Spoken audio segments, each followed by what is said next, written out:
head coach, David Fizdale, and 7-time NBA champion, Robert Horry. Coming up, guys. Big shot. Woo! Coming up, James Harden posting a triple-double in his Nets debut over the weekend. He said, it was easy out there. Must be nice. Robert's going to tell us why it may be just a little too soon to just crown flat out the Nets. Stick around for that.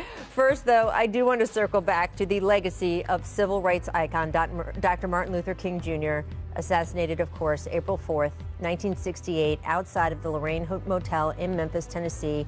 And Coach, I do want to ask you more about this. While you were coach of the Grizzlies, you made a point of, with your team, touring the National Civil Rights Museum, which is built around the Lorraine Motel. Yeah. What stood out to you the most when you were there?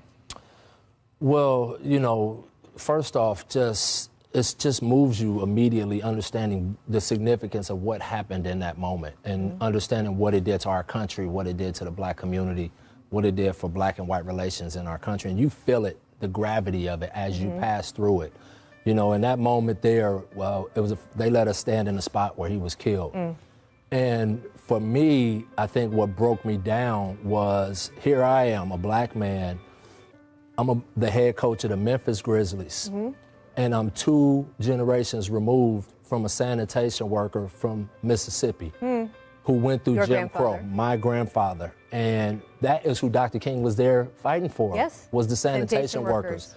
And for some reason, it overwhelmed me. It still overwhelms me now to think about just 2 generations later what we've accomplished, where we are now. And so the best way we can honor him is to pay that forward and continuing to serve and trying to change the world.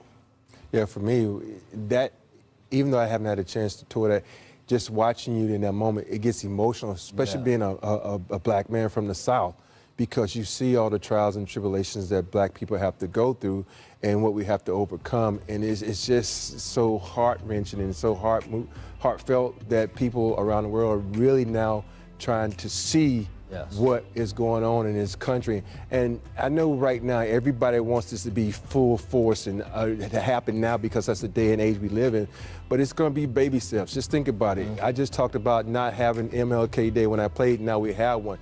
And hopefully by the time our grandchildren, our children's children have this moment, it is equality. And it's just a moment, we're going to have to be patient. We're going to have to work towards it, and we're not just got to sit back and stay silent, because when you silence, things don't happen. So we still got to keep our voice and keep that message in front so we can move forward. Absolutely. And the celebration of Martin Luther King, of course, also a celebration of so many men and women who have made so much progress pushing this country forward in the battle for civil rights. Clearly still going on today. It's important to recognize just the breadth of the movement, that there were so many people who put their lives, their families on the line because the change had to come.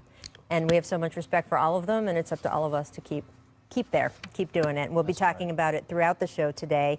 I do want to get to a little basketball, too, because earlier today, James Harden posting a thread of tweets, guys, thanking the city of Houston, thanking the Rockets organization, saying the city has given me everything I could ask for and more.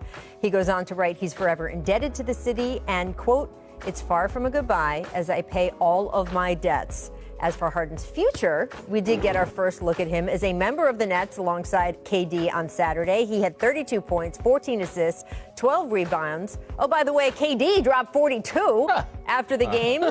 James said, quote, it was easy out there.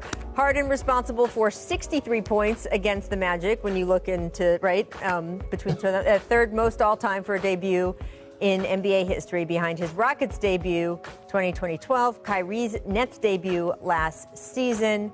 Kyrie, of course, sat out Saturday's game, and just reported by Woj, Kyrie is also going to miss tonight's game against the Bucks on TNT as he works his way back into playing shape after missing what will now be 7 games due to personal reasons. Robert, James said it was easy. How easy do you expect it to be for the Nets moving forward? This is one of these projects that you have to wait and see, because when you come to a team for the first time, you're excited.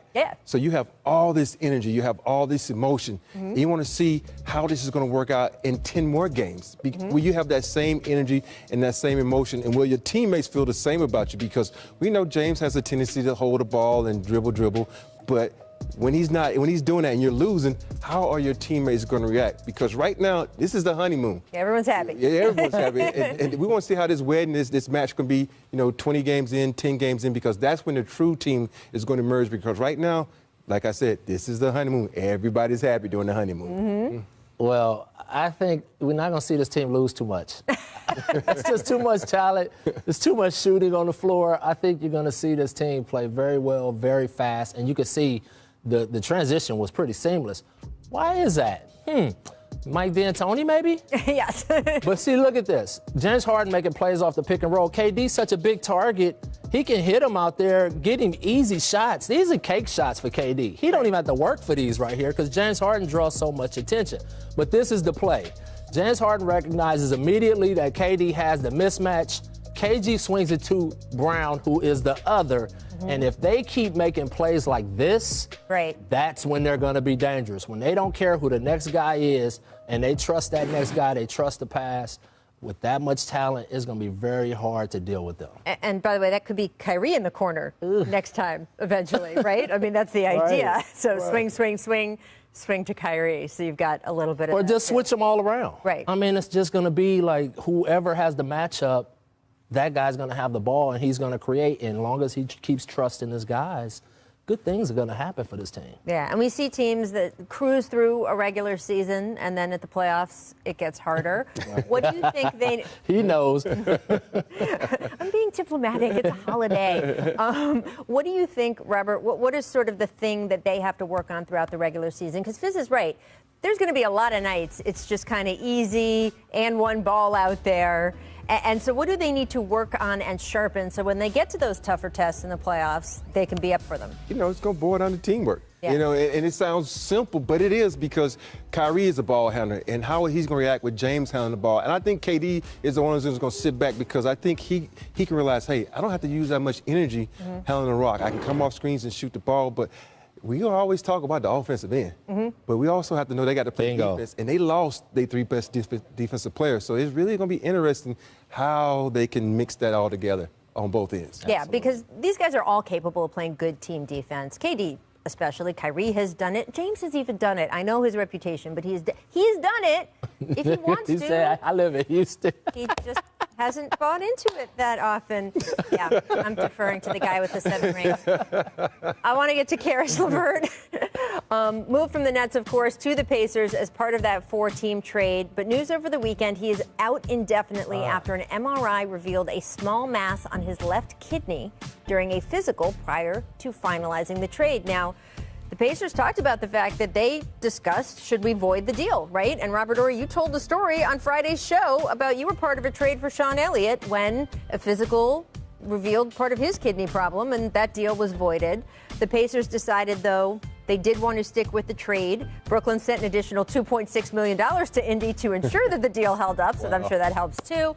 LeVert will undergo further medical tests. Of course, the entire NBA community hopes to see Karis back out on the court as soon as possible, and it is a good sign, not to get into his private medical business, but the fact that the Pacers decided, after seeing his records and seeing the MRI, we don't consider this such a long-term problem. We want to keep him. That's just good to sort of know, as we all think and wish the best for him, that hopefully it's not a super significant life-altering type of thing and he can get treatment, get back on the court as soon as possible.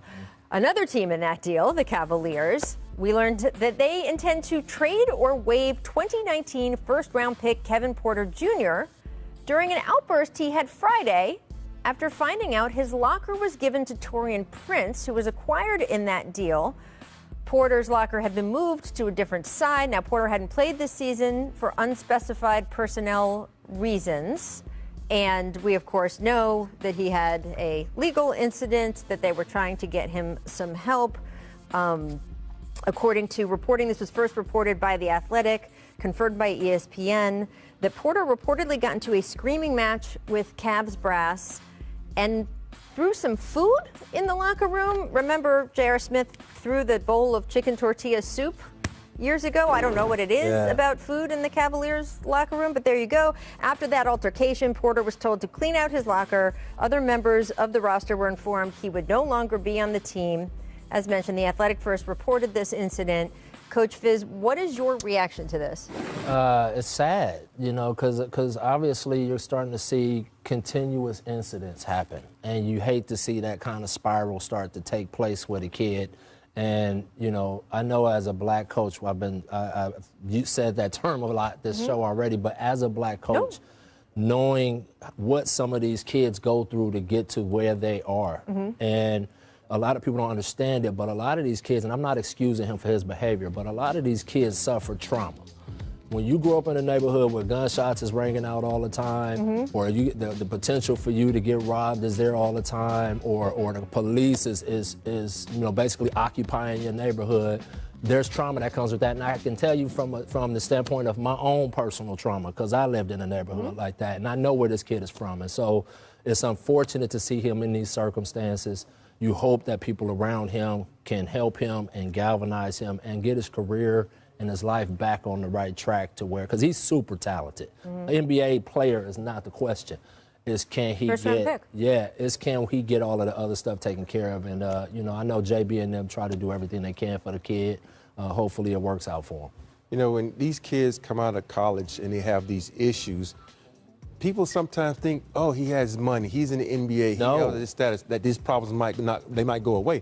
And this is not always the case. And I think these teams, they don't think like this. They think, for me, I think every team should have a former player or a player that's looked up to on their team. You know, I would recommend, you know, director of player personnel, something like that, where these guys can go to in confidence. I'm not saying a therapist or anything like that, but someone they can go to in confidence, say, yo, I have this issue, I have this problem, so they can talk to someone, so they can have a big brother or a father figure they can talk to, because these guys sometimes need an outlet. And you have outlets on the court like that when you burst out because you can't go to someone and yell and scream at them and curse them out. I even tell my kids, some days, if you want to be a friend, you need to let some things out.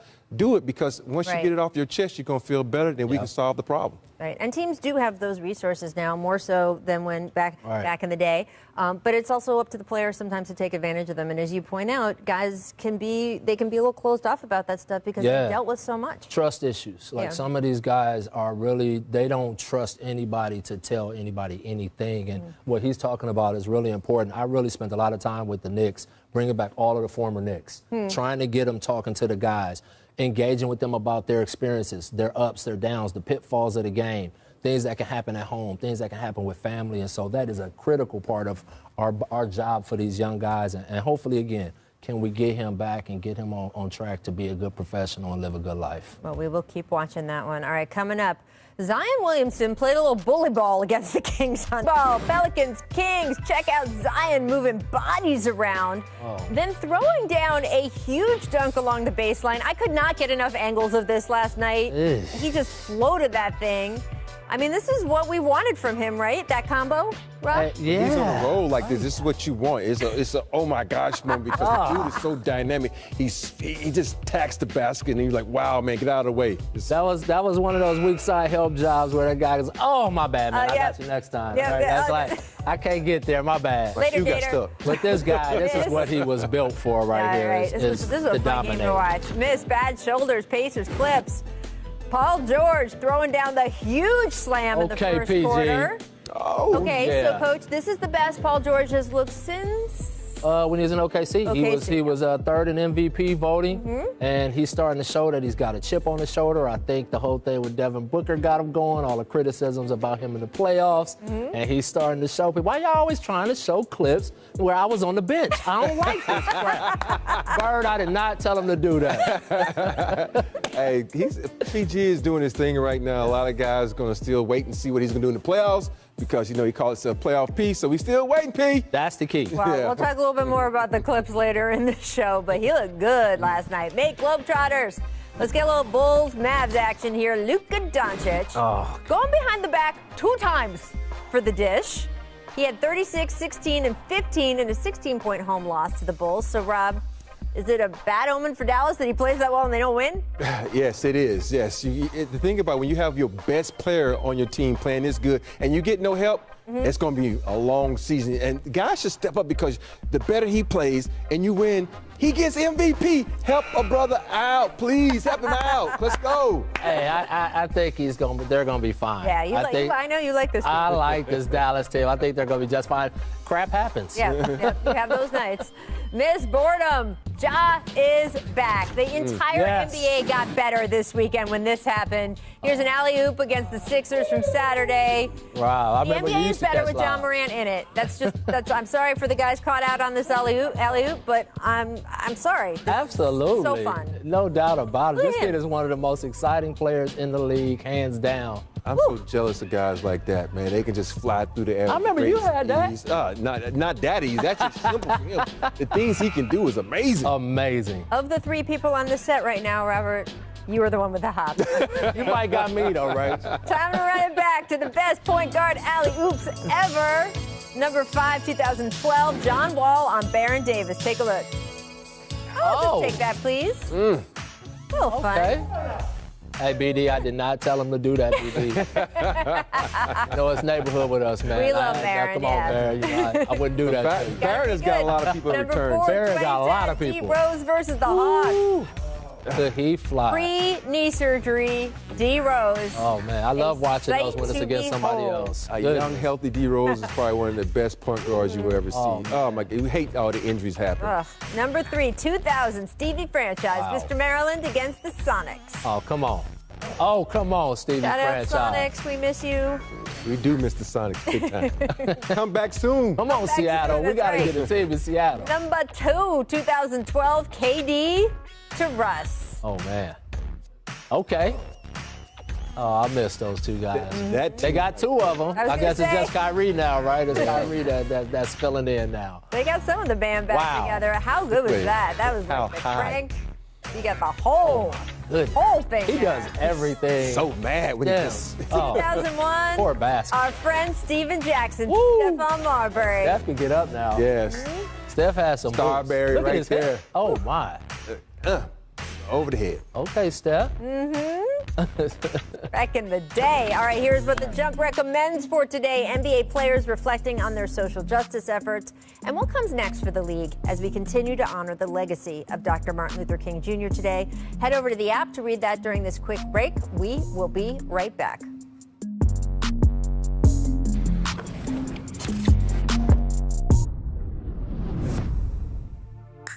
Dr. King, you know, is the first name you think of when you think of the city of Atlanta. It's hard to describe it, but you definitely understand, what he's done for Atlanta and just, Georgia alone.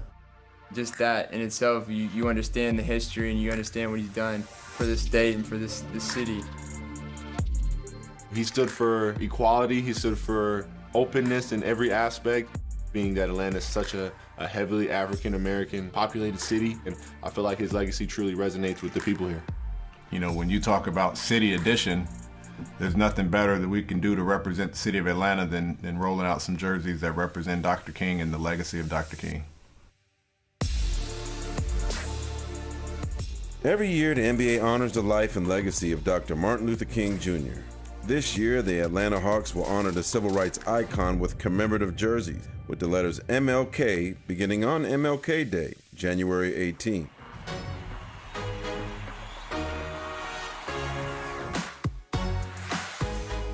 The very first idea that I had was, it would be amazing if we could honor Dr. King's legacy in an elevated way with the uniform, not just on King Day, but throughout an entire season. The black and gold represents Dr. King and his fraternity. The stars on the jersey represent the many times that Dr. King was arrested fighting during the civil rights movement. I feel like for me, it just gives me a little bit of an edge, a little bit more of a chip to play harder and prove to the city of Atlanta that we earned these letters as we have been pushing so hard to tell our fans. To have a Atlanta Hawks MLK black and gold jersey, and I think when you really understand some of the details, people are going to be excited to have that jersey on and come to Atlanta Hawks game. It's Atlanta, it's MLK, it's NBA. There's nothing that's going to be able to top that. The Hawks have also brought Dr. King pride to their hardwood floor, continuing the theme from the jerseys and adding a mosaic pattern reminiscent of a stained glass motif in a church. 2021, we went in strong because we all had a similar dream in the sense of, collaborating with one of our, most favorite sons of Atlanta. The Hawks have committed to donating profits from the MLK Nike City Edition jersey sales to help promote economic empowerment in the Black community, ensuring that these jerseys have a greater impact well beyond the arena. It's almost transcends a person, but it's really the actions that you would take towards equality and just respecting everyone in the ways in which they should be respected. This year, even honoring them even more, I think it's going to be even more special to the city and to our team.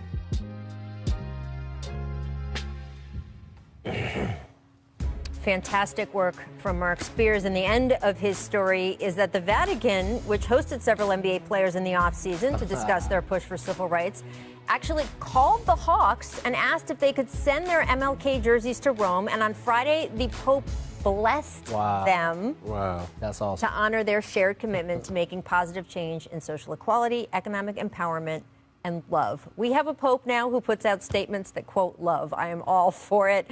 And we now welcome in the man who has covered all of this so beautifully, Mark Spears from The Undefeated. Mark, I love that feature we just watched. Thank you for joining us today. And look, I want to talk to you because no one has covered this better and more thoroughly than you. How has this past year of civil unrest in this country changed the NBA? Well, I think what we learned from the players is there's strength in numbers. You know, Rachel, you were with me in the bubble and seeing those social justice jerseys and Black Lives Matter on the court. Seeing the 3-day revolution in which the players decided not to play. And that allowed most of the NBA arenas to be turned into polling stations that I think definitely had an impact on the election, certainly in Georgia. I mean, they certainly show that they have strength, and I hope the players don't forget to use that strength, whether it's for getting more GMs or more coaches. And then also, you know, now we're seeing with the Memphis Grizzlies, I think in terms of honoring MLK, no one has done it better for them. They've had a symposium and a celebration for 19 years now that I've been blessed to be a part of. I got to interview Jaren Jackson this time around, and he's been really, really big on voting, and I expect him to be in the future. I also, during this time, during those visits, had a chance to go to the National Civil Rights Museum, which if you haven't been, it's certainly a very impactful place. And the one thing that stood out to me of all the things that have stood out to me is towards the entrance, you see from global impact slavery had from 1619 to 1861, and a depiction of what it was like for Africans to be basically squeezed to the bottom of these slave ships and brought to the Americas. Yeah. You know, the thing about when we watch these athletes and we watch this day, we have to remember it's not just today.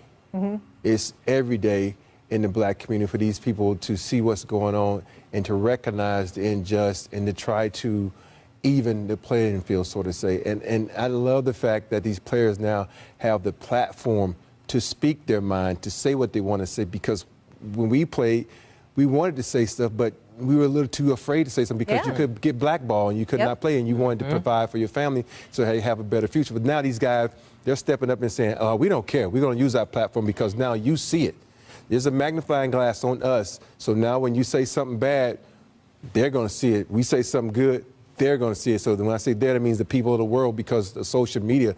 And it's such a great feeling for me to watch each and every guy in the NBA step up and try to have a voice and try to say, hey, this is wrong, this is right, and just to try to bring this world together, because right now we have a lot of issues with social justice, the COVID-19. So I'm just, today is a proud day for me to see these people step up And I got to say this, Atlanta, send me one of those jerseys. I love them, man. Send me a jersey. They are nice.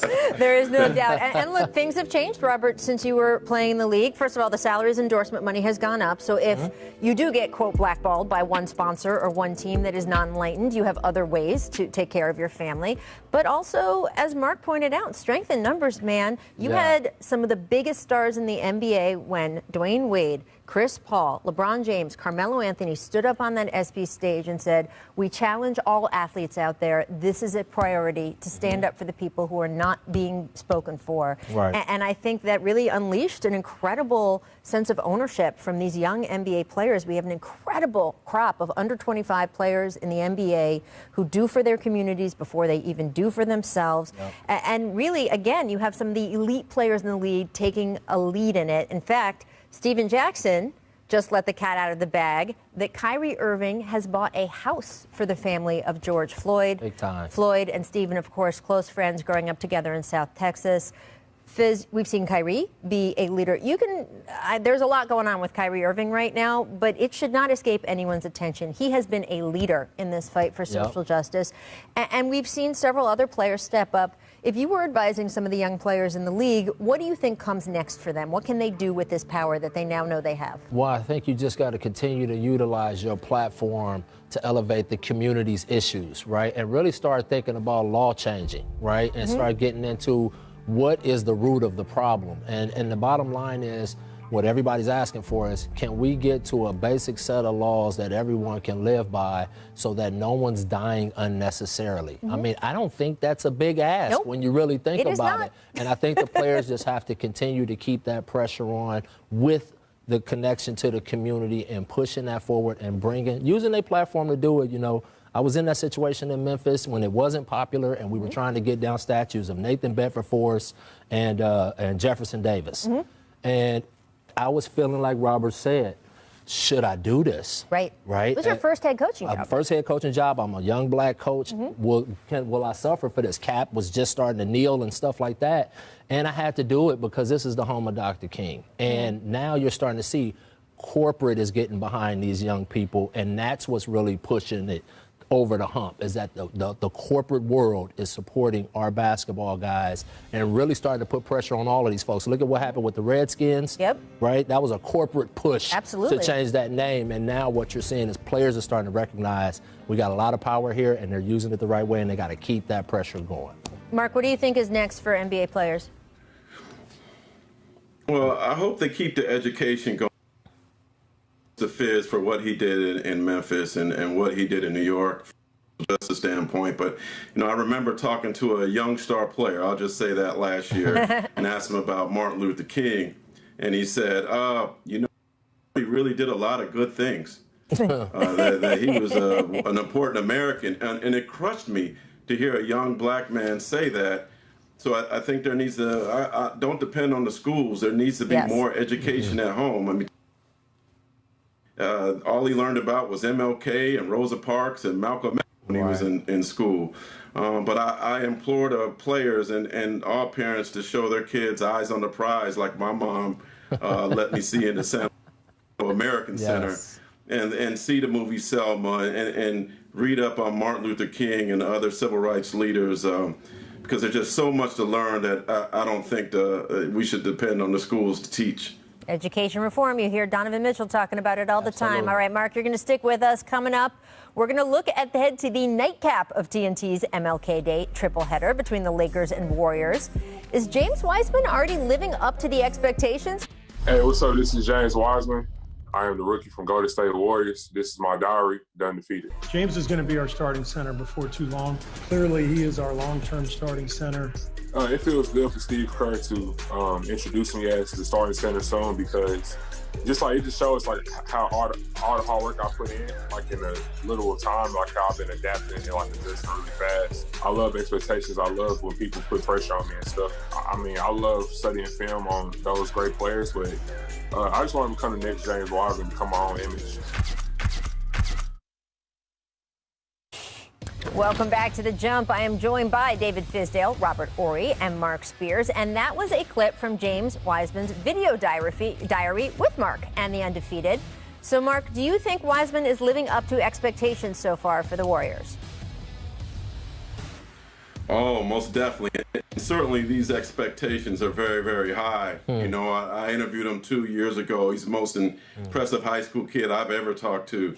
He speaks Mandarin. He wants to be a philanthropist. He wants to own fast food restaurants, and he has game. I saw it at the Hoop Summit practices that he was special. Before the draft, there was one scout told me that he was going to be a combination of David Robinson and Chris Bosh. High praise, which is going to probably be a Hall of Famer. And so far, so good. He seems to be getting better with every game. Draymond Green is in his ear, and he's listening. And he's an interesting raps, and he's got his F-150 coming to San Francisco soon to drive around instead of a Ferrari. He can't fit in the Ferrari. You didn't think about when you talk about Wiseman. Everybody always want to talk about expectations. You know, what is the team's expectations? What is Kerr's expectations? Because he needs to go out and there just play his game. He's playing with one is out, but three dynamic players who've got rings. Who got all-star appearances. So he just needs to sit back and learn. I love the fact that he's going out and still doing his thing, because one of my favorite things is with Vernon Maxwell, you always used to tell me in my ear, do what you do. Do what got you here. And that's what he's doing. He's just going out and playing his game, not trying to be this guy or that guy, just being himself and doing what comes natural. And he's always, like they show here with Draymond, he's always going to Draymond because why? Draymond is a defensive player. He knows the game, and he's one of the best at getting people involved. So Wiseman's learning from the best. Yeah. These kids grow fast when they're surrounded with a bunch of talent. Like, no pressure is on him at all. And I think I was on the show probably 3 weeks ago, and we were talking about when Clay went down that the Warriors was done. A lot of people were writing them off, and a big reason why the Warriors are in the playoff conversation is because this kid right here. And this kid's going to keep moving faster and faster. He's bringing the ball up. He's crossing over guards. He's finishing with either hand. I watched one game. He's shooting threes. He is dynamic. You add that to the mix of what Golden State does and the championship pedigree, like you said, Draymond, defensive player of the year. Steph, MVP. He's learning from the best. Yep, absolutely. All right, Mark, thank you so much for joining us today. We will see you again soon. Everyone else stick with us, because coming up, we're going to talk about the Clippers. Their improved chemistry was on display last night, and they talked about it after the win. But is that chemistry here to stay? The panel will weigh in next. First, though, here's a distant replay. This date, 97. Robert, you remember a little guy named Grant Hill? Oh, yes. Grant Hill was so fantastic. Oh, what? He was so good. People don't understand. Man, if G Hill would get hurt, man, he would have never got hurt. I remember it. It happened against earlier today, fourth quarter. Knicks up 3. Aaron Gordon nailing the 3. Magic tying the game for the first time after being down by as many as 15. Under 2 minutes left. Magic down 2 here. Off the jump ball, shot clock running down. Terrace Ross gives a shot and hits it. Magic taking the first lead of the game, 81-80. Game tied at 81. Julius Randle spinning, laying it in. Knicks up 2. Boy. Look at this. Gordon, though, just throws it away. R.J. Barrett taking it all the way for the layup. That's my man Knicks right up there. 4, and the Knicks win 91-84. Nice to see your old student. Way to get after him, guys. Good defense. I want to get to the Clippers, everyone. The Clippers blew out the Pacers last night by 33 points. It was a balanced attack. 7 Clippers scored in double figures. Here's Marcus Morris and Paul George on the team's improved chemistry this year. Take a listen. This was really interesting. I feel like our energy is way better this season. I think guys are buying in. Guys are enjoying playing the game, and obviously there's been a lot of talk about PG and how he's feeling going into the season. And like I said last game, man, I'm excited to see how far he can take it. Or it's a real bond, man. It's fun. This team is locked in. We're together. It's one of the best locker rooms I've been around and been in. It's just hopefully you guys see it, just how well we're meshing, and we're going to continue to build off that. We like where we're at and like where we're headed, and we want to see this thing play all the way through. So, Robert, Marcus Morris also said last night, he said, we got in a room at the beginning of the season and we just got it all out and then put it behind us. Do you buy that the chemistry is as good as it looked last night and that these issues are behind them? I'm still waiting on that. You know, I'm still waiting on that because it's always easy to say that and throw it out there in the universe and hope that it happens. Right. And everything is always good when there's no adversity. When some adversity smacks you in the face, how are you going to react? And we can have this. We're going to have this conversation after every 30-point win. Right. And guys are saying this because they're trying to make themselves believe this. And I think with Ty Lue there, and he's going to emphasize that a lot, and with PG starting to emphasize it and say, hey, I got to make up for what I did in the playoffs. And with Kawhi buying in and saying, oh, I'm going to play back-to-backs. I'm going to be here for you guys. That means a lot. People don't understand when you the 8th, 9th, 10th man, people say, oh, you need to go practice. No, we all need to practice so we can get this rapport and play together as a team. I think with these guys starting to do that, they're buying in, and maybe this can carry over, and we can have a good playoff series from those two guys. Yeah, it's a small sample size, obviously, and you want to drop kick the 50-pointer out the window, obviously. So you kick that one out. Overall, they're playing fantastic basketball. You got to admit that. Right. And 10-4. Yeah, at the end of the day, that's what I'm looking at is how well are they winning and are they winning? And they're doing both. And so I think T. Lue's doing a heck of a job of getting guys to buy into the role. I think all of the noise about Paul George early on brought all those guys together. Yeah, it happens that way. It's the same when we got LeBron in Miami. You remember the ridicule he got? I mean, and so, but what it did for us is everybody in the locker room surrounded them, put their hands on them. And so I think that's what's happening with the Clippers right now. That's really interesting. Yeah, and let me tell you, Mook Morris, when he gets you to circle up in the locker room, it's real. It ain't going to be no BS, and you're going to hash it out. And once